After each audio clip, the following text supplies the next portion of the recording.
Wonderful. And we are live. Welcome, welcome, everybody. It is January 22nd, and we have Elizabeth here with us. And today we are going to talk about Uranie. This is episode 13 of the For the Love of Horses. And we're going to talk about alignment plus engagement equals athletic posture. So, when Elizabeth first met Uranie, a beautiful long-legged Selle Francais mare, her owners really didn't know what to do with her. Uranie was unable to step with her hind feet into her front hoof prints, and her owners were just determined to fix that. And they didn't know how, so they did whatever they thought was the right method. And she was basically kept in a stall 24/7, except for 2 hours a day when she went into a hot walker. And of course, that is just blind and very boring for a horse. And she was ridden three times a week. So Uranie really started to hate her life. And like many horses in those situations, she started to shut down. And when Elizabeth first met her, her eyes were just glazed over. And so she was really shutting out all human interaction.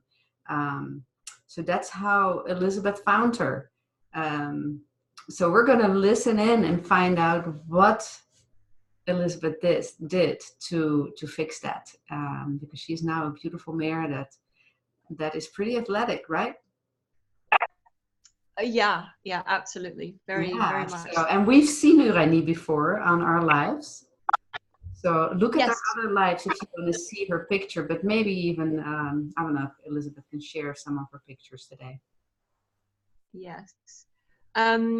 So Uranie is now mine. I bought her a year ago because the owner wanted to reduce his string of show horses, and he was wanting to concentrate on the younger horses.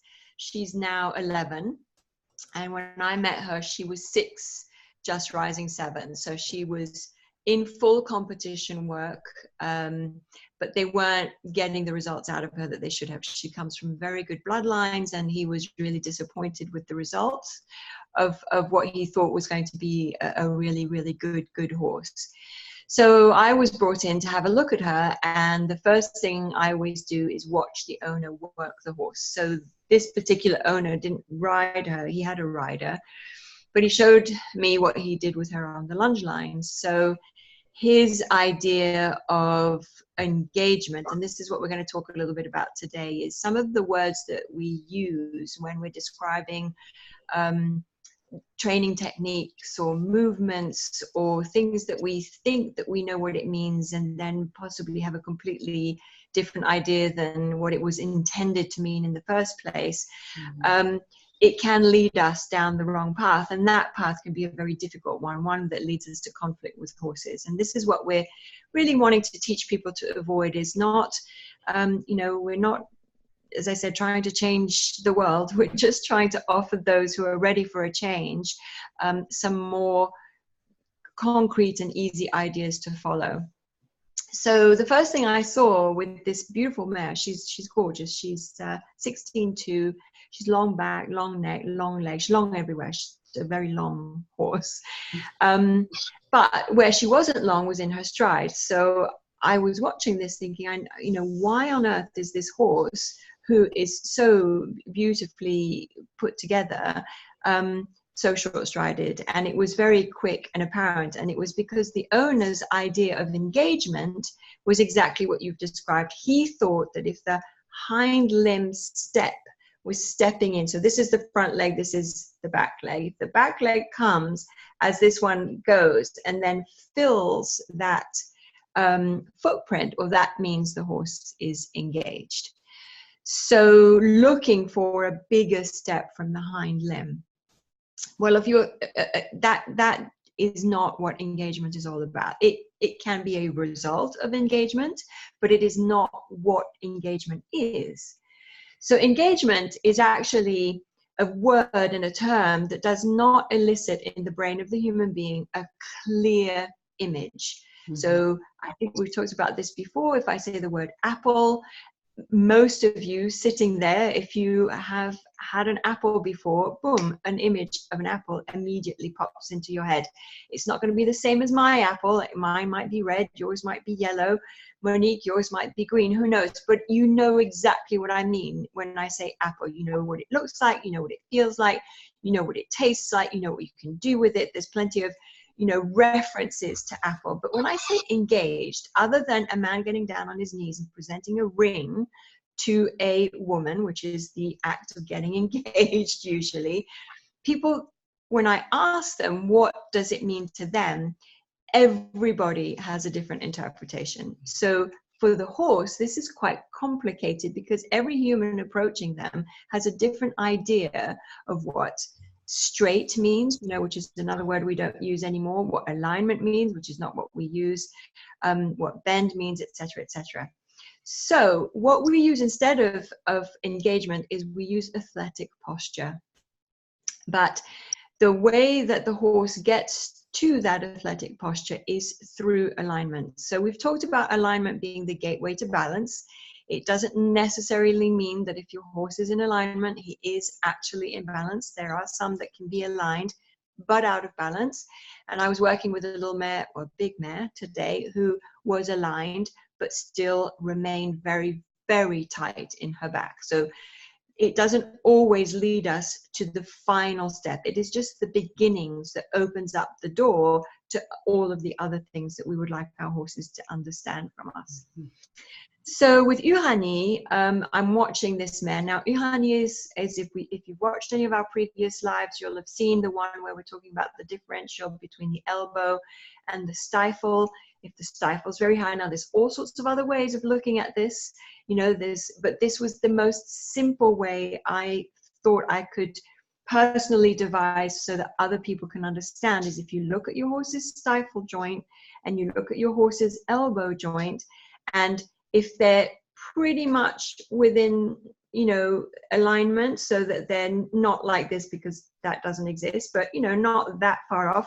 But the minute they start to get this far off, then that means that the front limb is very short, that the chest is very deep, and that the hind limb comparative to the front limb is very long.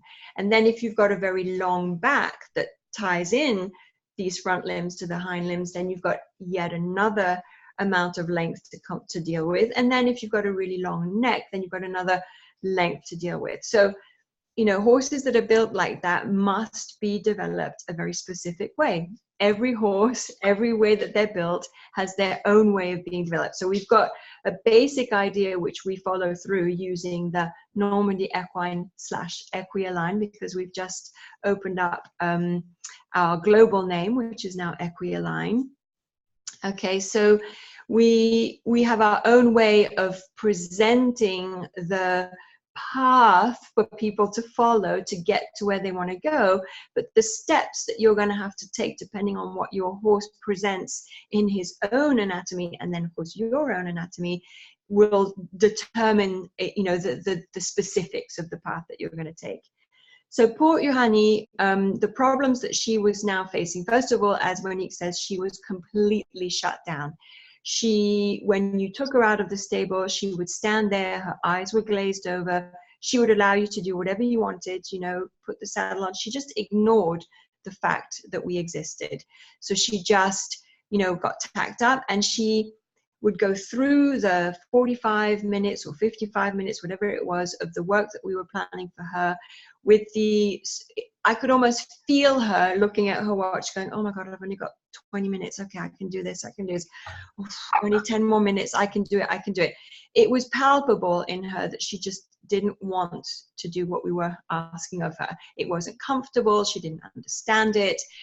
She was afraid of the jumps. She would, you know, run to the fences, and, you know, and the biggest issue is that she had never been able, from the moment they got on her to this level of competition, she was jumping 135 at the time, to canter united. So that means that she was doing a pattern of movement behind and another pattern of movement in front.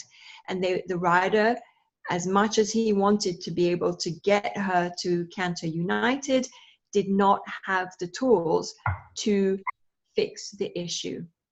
So frustration ensued, and of course the owner was getting more and more frustrated because his beautiful horse was going out but not getting any results. He'd spent a lot of money on her. She was one of the ones that he had bought rather than bred, and he was really, you know, his hopes were dashed for this beautiful mare. So he was looking at the usual thing that we do. I have a mare, I'm not getting the results I want, so I'll have her have babies. But fortunately, I came along before that happened. Well, fortunately, hopefully, fortunately, well, fortunately for the horse anyway. So the first thing that we did is we slowed everything down. Okay, everybody will say to you, oh, but if you want your horse to be in balance, you've got to ask it to move more forward.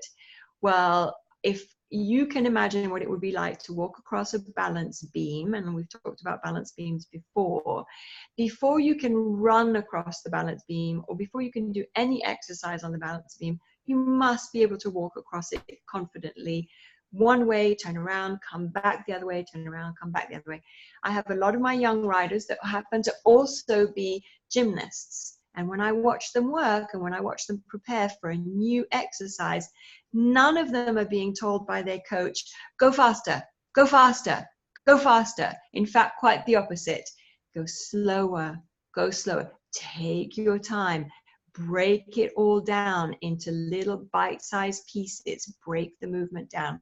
So this is exactly what I did for Uranie. The first thing I did with her is, well, actually the very first thing is I gave her quite a few Masterson treatments so that we really released quite a bit of the tension and tried to open her spirit back up again. I wanted the eyes to sparkle again and to have life in them and to respond, you know, when I offered her a carrot, you know, to actually want the carrot and come over and get it and things of that nature. And that's another thing. The people I work with in France, a lot of them don't believe in treats. And I feel that there is a certain way that you give horses to treats to horses. You don't want your horse mugging you for treats, so you've got to teach them how to accept the treat or ask for the treat or receive the treat in a certain way. But you've got to reward them for the work that they're doing for you. They've got to get, you know, scratches, they've got to get rubs, they've got to get carrots, they've got to get maybe apples. My guys don't like apples for some reason, but they do love a carrot. And praise, you know, they don't understand the words that we say, but they understand the emotion behind it. You know, when you're going, oh my God, you're a good girl, you're so wonderful, you're the best horse ever. They feel that we feel happy, and they feel that acceptance of what they've just done, and it makes them feel good. And that's what we want them to do, is to feel good. So anyway, so Uranie, after the Masterson's treatment, we went back to groundwork. So all my horses started with groundwork. And during that groundwork, we worked on alignment. Now, if you watched any of our videos... Can I interrupt? So how much time did you give it to do those Masterson treatments? How much was it just a week, or was it a month, or... It was with her. Now it changes with every horse. Some horses within a couple of treatments you're fine. With her it took a month. It took a month of me treating her 2 to 3 times a week before I got any response. So when we're working with Mastersons, the treatment elicits responses from the horses. We work with the responses of the horses. This horse was so shut down.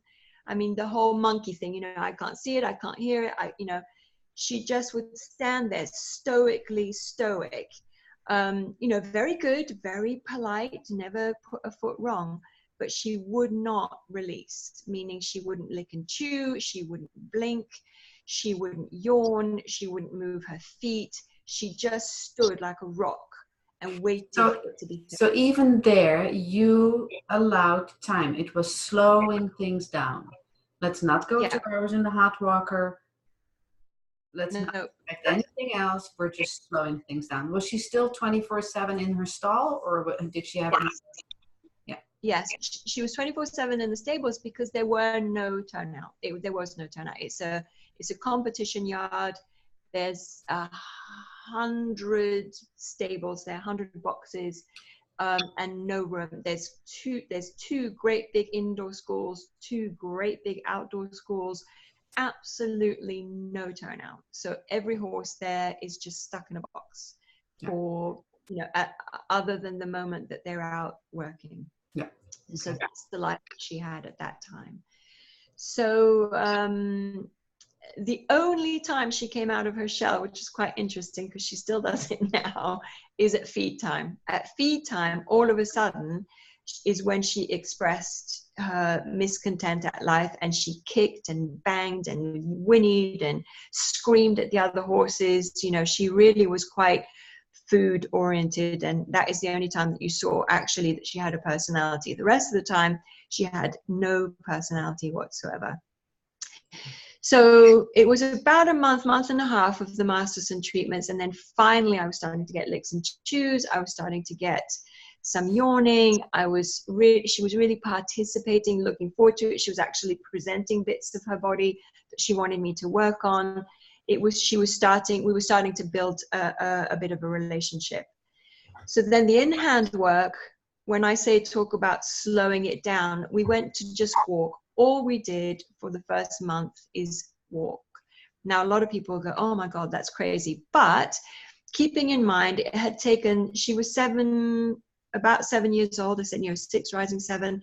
So from the age of 3 to that time, all she had known was, short reins. She'd had draw reins on her. She'd had, spurs. She'd had the whole gamut of, forward, pull, forward foot, pull, jumps thrown at her in front of her that she had to make her way over whatever way was best for her.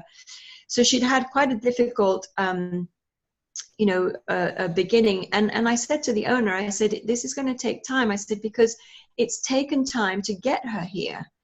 And I said, not only am I going to have to unravel everything that was done mentally, so I wasn't going to go back and figure out what had gone wrong.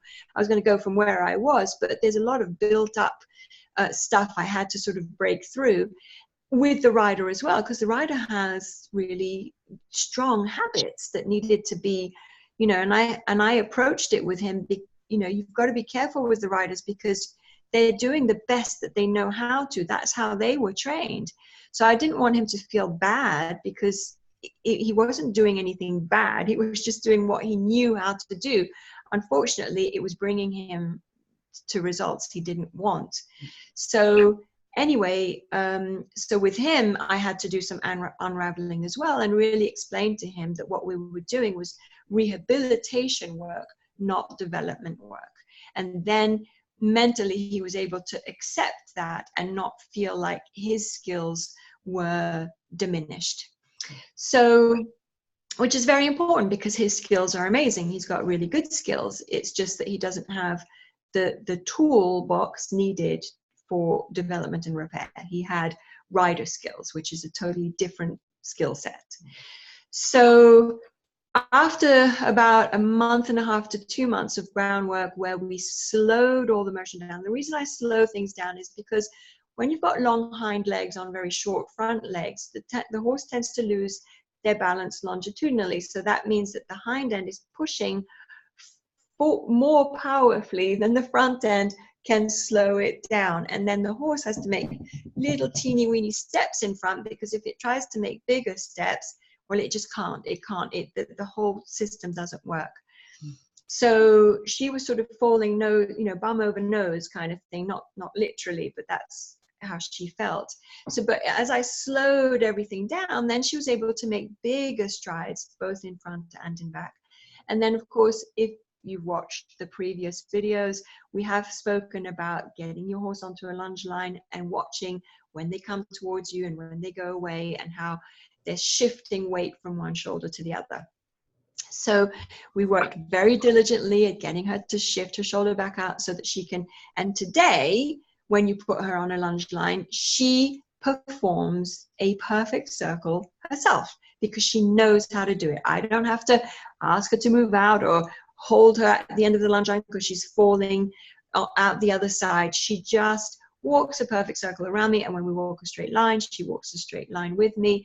And actually, we're going to be filming all of this in April, so when we come out with the courses online, you'll be able to see exactly what we mean, and what, we will be filming this in a way that your eye will be able to be trained very easily, so that you'll be able to see exactly what you want from any horse that you're looking at.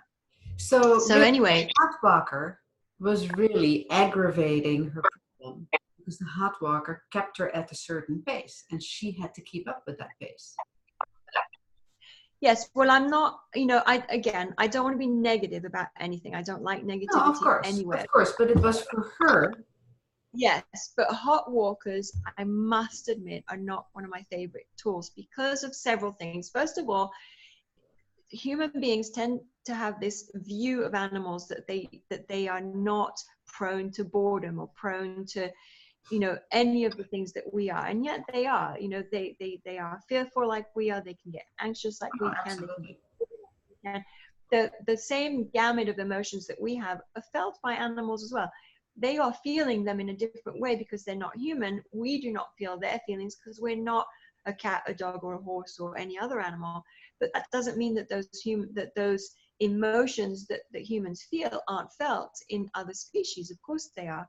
So for a horse to be put so it's going from a stable where nothing happens into the only bit of movement it has a day, which is going around and around and around. And this particular one was completely enclosed. So there was no view of the external world. It was just this green tarp that went around. And then every so often it stopped and then it went the other way. And then the horses had to scramble to turn around and go around the other way. And that was, so you're exaggerating. So a horse that knows how to do a circle and does it by carrying itself on both its shoulders and is in alignment will not hurt itself by doing circles. But a horse that's out of alignment, which is the same thing with round pens. I don't like round pens because it forces movement out of a horse. It is restricting the animal's natural. Now, a lot of people use them because they're easy to use. It's easy to put a horse in a round pen and get it to go in circles around you, but it's not easy for the horse. It's easy for the human.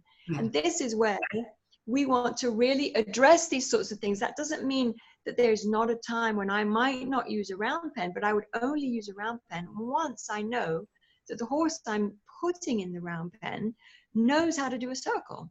Otherwise, absolutely no way, because you're just setting the horse up for failure. And then, of course, you add the hot walker, what is set at a certain pace. And if you have 6 different horses in it, for some horses it's slow, for other horses it's fast, depending on where they are in their development. Exactly. And not only that, but sometimes the horses are put into the hot walker with other horses that they don't know. I mean, can you imagine that was done to you? You're put in this confined space where you have to, you're forced to be doing an exercise, and then you're forced to be doing it with people that you don't know. When you go to the gym and do a spin class, you've made the decision to go and put yourself in that spin class. And if there's people there that you don't know, well, that's fine, because that's a decision you made. But these horses never have a decision. They don't decide when they do it, or if they can do it, or if they want to, or don't. It is always us, always the human making the decision, which I'm not saying is wrong. I'm just saying we need to keep it in mind. We've got to take this into consideration, because we're not developing workhorses anymore who are, who what was required of them was mindless obedience and strength. That's what the horse was until the machine came along to replace them. Now we want them to use their power of intelligence, and we want them to develop an athletic body. We want them to be partners in our lives. They're companion animals now, not just muscle that we use, which is what was prior. And I think a lot of those ancient ideas have jumped forward into the 21st century, and we now are coming to a point where we've got to catch up with the evolution of the horse. The human beings are still using the horse based on this idea that we're going to use its strength and its power, but that we're not going to develop its intelligence, which is what we really need if we're going to make super athletes out of these animals. So this is the whole point behind the For the Love of Horses,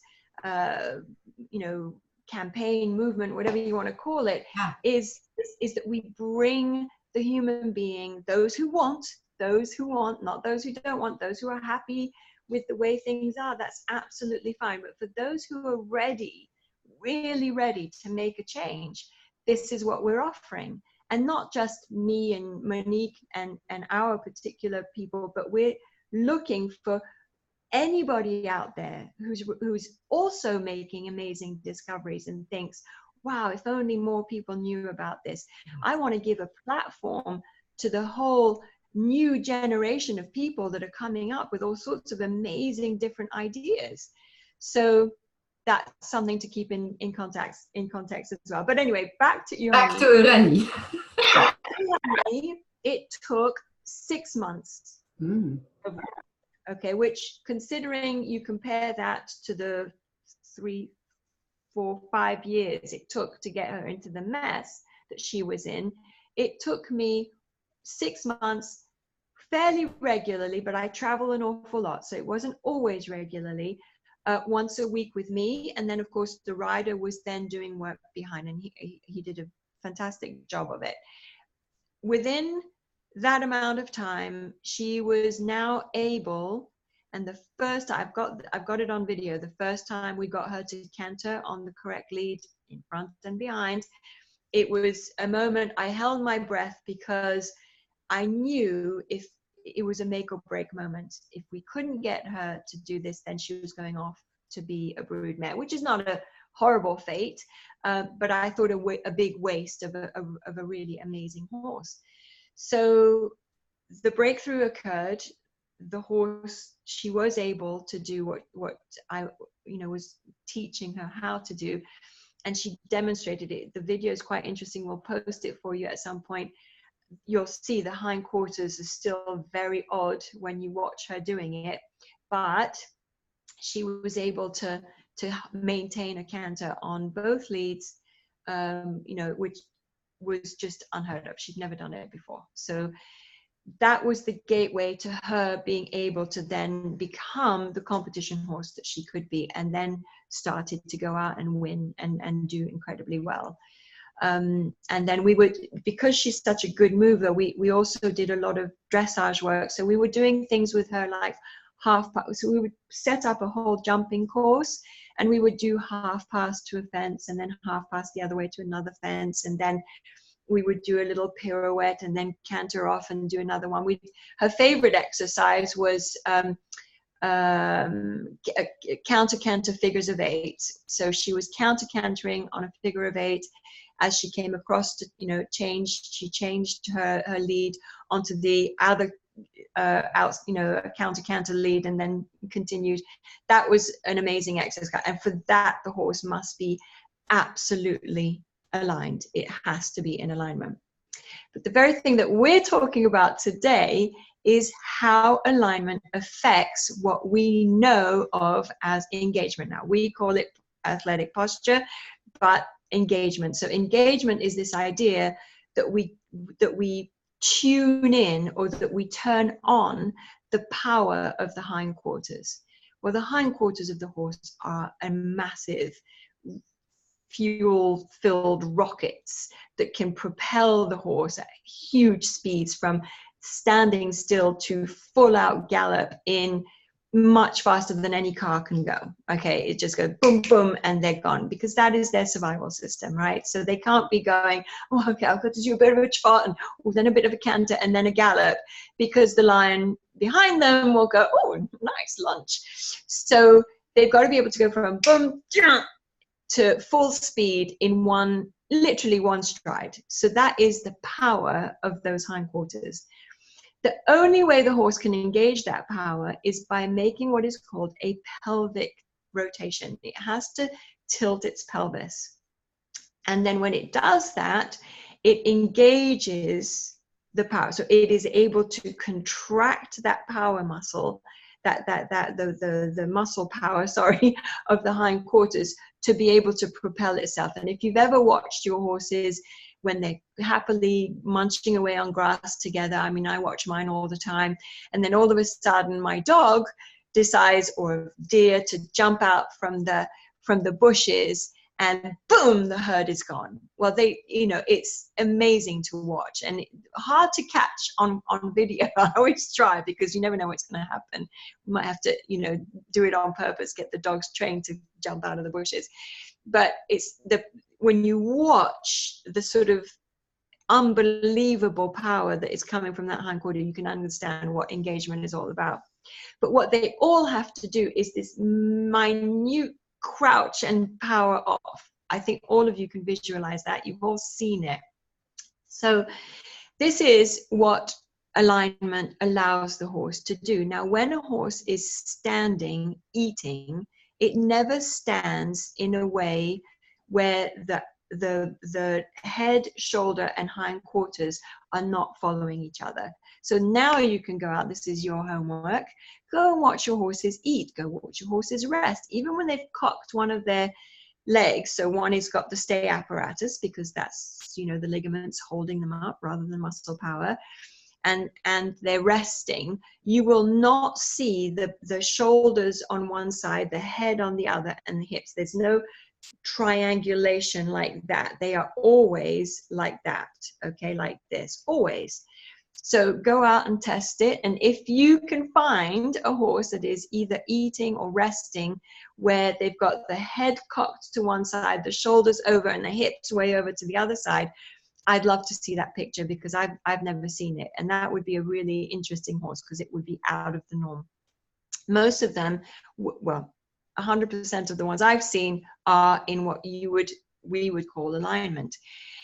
When they're in alignment, they can flex the lumbosacral joint, and we're going to have a look at that. And then they can use, that is their sort of, if you have a power car like a Porsche, some of the Porsches or some of the Audis that I've been in, when there's a booster button, you press and then the booster engine, and all of a sudden you feel this kick in your bum where the car takes up. Well, that is pretty much it. It's like putting fuel into those rockets, and it is not possible to get that fuel into the rockets if the horse is crooked. If the horse is out of alignment, it won't happen. So the other thing that you can do, so people say to me, well, how do I feel it?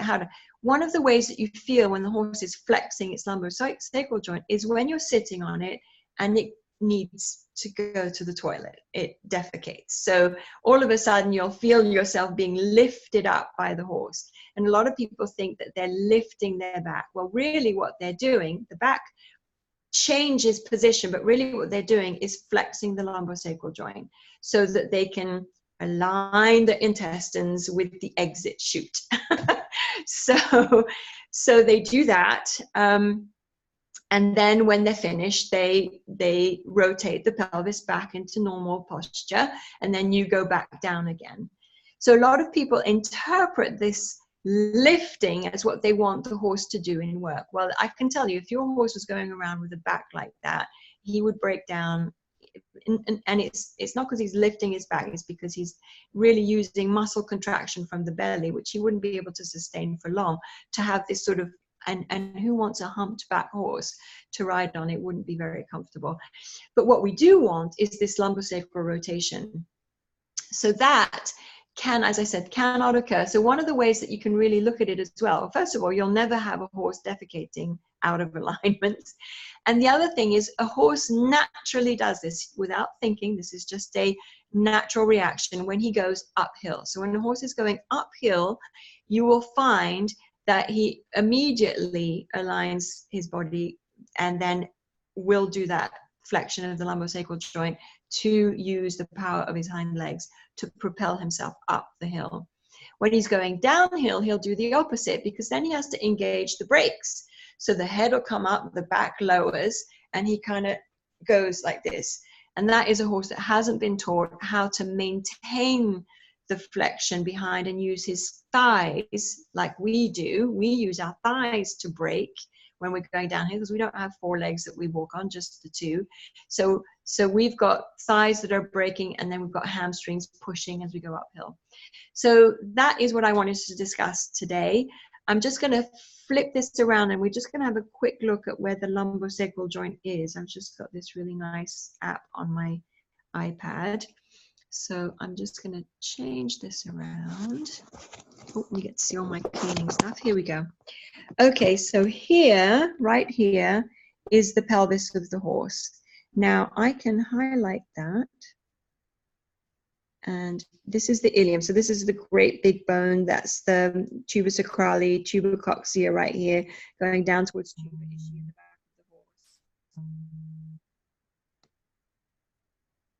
horse. Oh, sorry about that. There was a phone call. Can you start that over? We lost you. No. Can you get it? Can you see me? Yeah, but sorry. We don't hear you. Sorry, it's just the phone that is. Can you still hear me okay? Yes, we can hear you. Yeah. So this portion here is the big pelvis.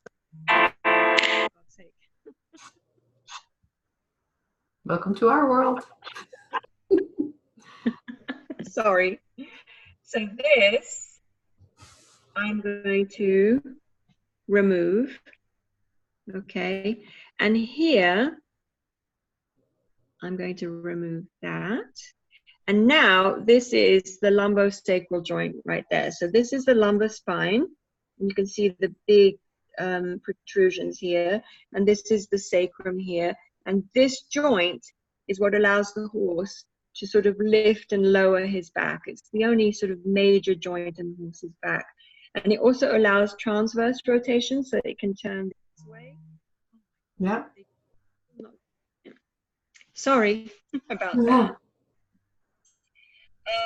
So this joint here is the one that we're really interested in, because this is the one that will allow for the pelvis. I'm going to put some of the things back for this to rotate this way, so that we get the pelvic rotation that engages the power of this. So the femur, which is right here, and I will show you more of the femur. Hang on. Okay, so this can rotate more forward when this big bone rotates more this way. Mm-hmm. So that then we've got the leg coming further forward, which is what we're looking for. That big step behind can only occur if this part of